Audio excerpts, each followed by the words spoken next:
পাকিস্তানের জনপ্রিয় অভিনেত্রী দূরে ফিশান সেলিম। তিনি দিলরুবা নাটকের একটি পার্শ্ব চরিত্রে অভিনয়ের মাধ্যমে আত্মপ্রকাশ করেন।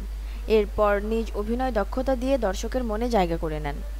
এদিকে বিলাল আব্বাস খানের সঙ্গে ইশক মুর্শিদ নাটকে শিবরা শাহমীর চরিত্রে অভিনয় করে দেশের গণ্ডি পেরিয়ে বাংলাদেশেও বেশ জনপ্রিয়তা অর্জন করেছেন।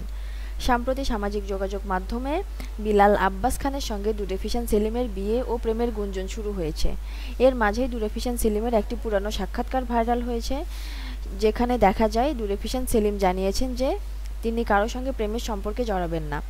সাক্ষাৎকারে উপস্থাপক প্রশ্ন করেছিলেন যে প্রেমের বিষয়ে আপনার ভাবনা কি।